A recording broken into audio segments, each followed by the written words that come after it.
My 27F half-sister, 8F, is very violent towards me and hates me.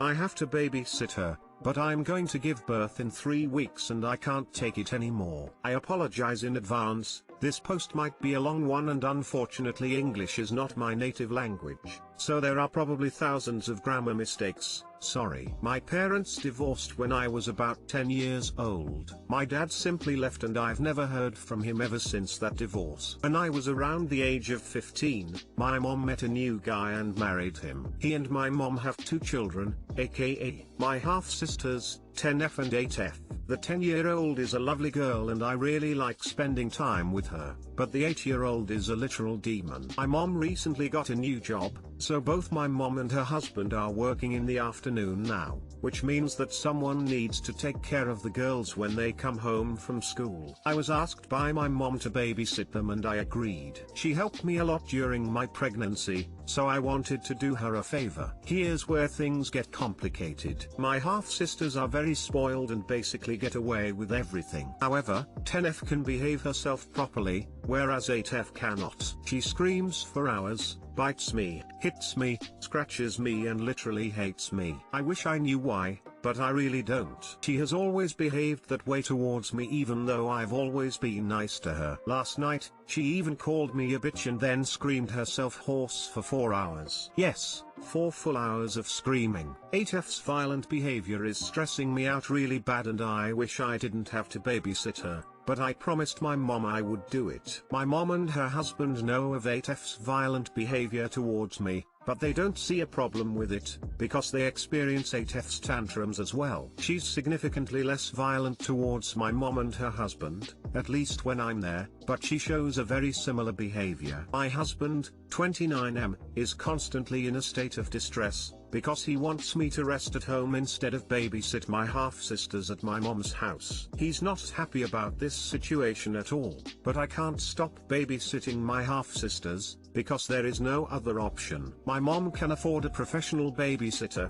but all of us agreed that that's just not a safe option during a pandemic. What am I supposed to do? I can't keep babysitting, but I also can't stop right now, because someone has to watch the girls. I really can't take this anymore. I'm tired and stressed out and on top of that I'm going to give birth in 3 weeks. Too long didn't read. My half-sister is very violent towards me and hates me. I have to babysit her, but I'm going to give birth in 3 weeks and I can't take it anymore.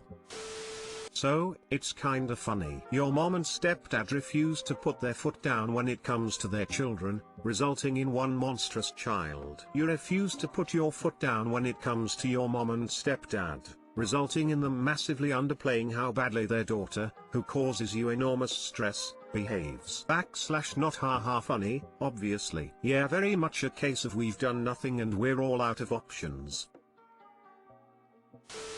Your husband is 100% right, and realistically your mom's childcare isn't your responsibility. Looking after 2 kids when you're so close to giving birth would be difficult even if they were angels. If her parents know about the tantrums and don't stop them, then that's a parenting issue on their end. Also, you're gonna have to stop babysitting for her soon anyway when you have your little one. Just tell your mom you can't deal, and she needs to make alternative arrangements. You won't forgive yourself if the violence or your own stress does something to harm your baby.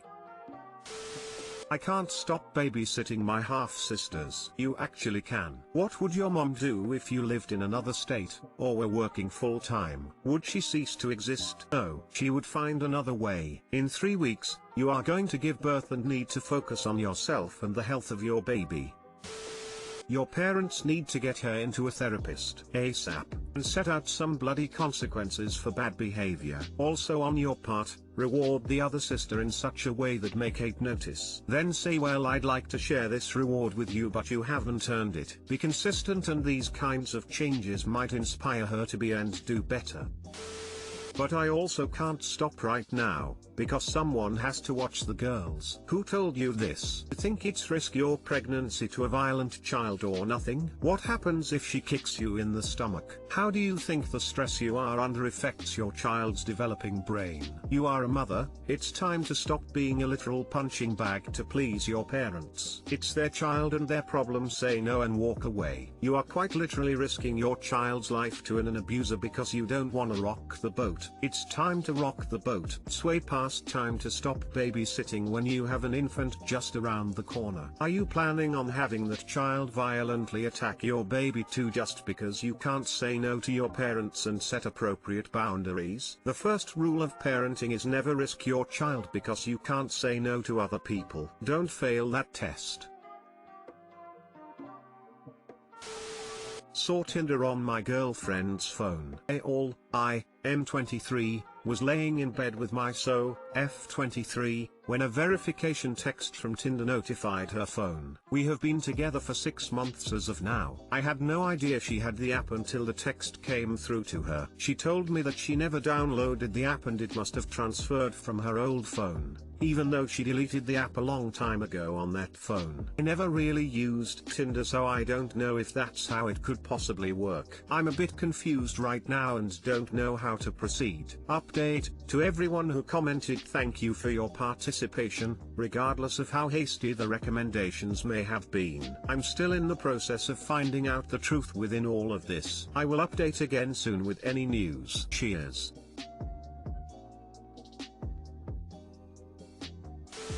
Come on man. That's what I'm saying to myself, honestly.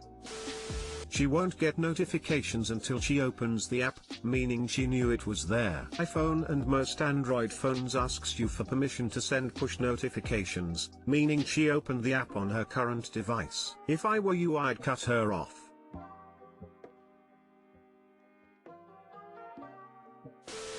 In a couple months of not using your account it will be blocked until you log back in, so if this was a month-long relationship it would be one thing, but 6 months. Run fast. Damn : I don't really know anything about the app, so this is definitely unsettling new, but at least I know now.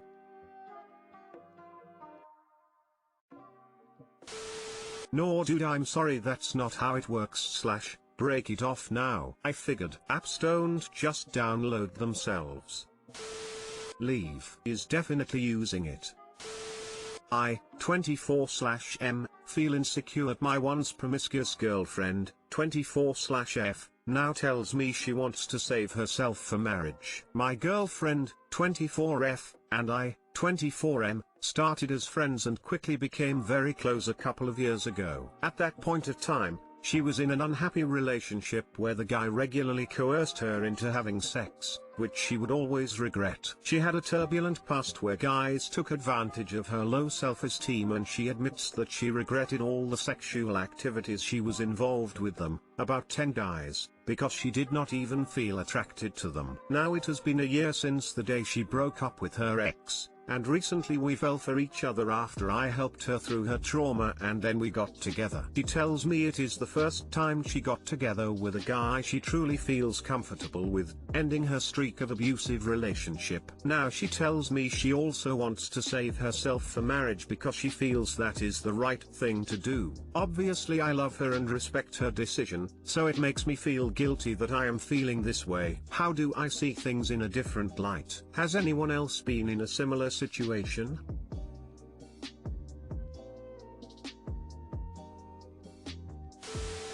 Just remember that marriage is not a magical place that heals all traumas and scars. It's an arbitrary marker of when she'll want to have a fulfilling sex life, which she might not be able to do once you're married. Just be aware that if you commit to her and give her several years and then get married, you still may be living in a sexless relationship. Marriage doesn't fix shit, it usually makes existing problems worse.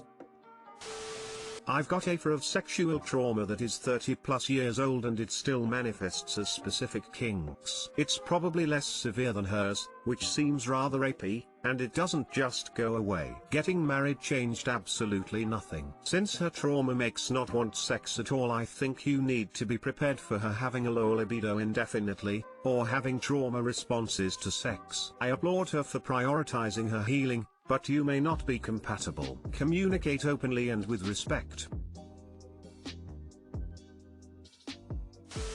You seem like a good guy that's trying to be her knight in shining armor. And I've been that guy before, too. And here's the thing, it just doesn't work out. You're going to resent her because you're not on the same page with sex. But you won't be able to do anything about it, because of her past. Which is terrible, but it's also not your fault. The fact of the matter is that your girlfriend doesn't seem like she's ready for the kind of relationship that you want to have. Which doesn't make her a bad person, but it does make her wrong for you. She also seems to have a lot of other problems she needs to work through. And like I said, I was that guy for someone. I waited, I respected, I supported and held her hand and helped her with therapy and didn't try anything. I loved her very purely, until she got better and no longer needed me. Then she dumped me, and hooked up with a different guy the very next weekend. Because when she got better she wanted a different kind of boyfriend than I was being with her. Be her friend, not her boyfriend.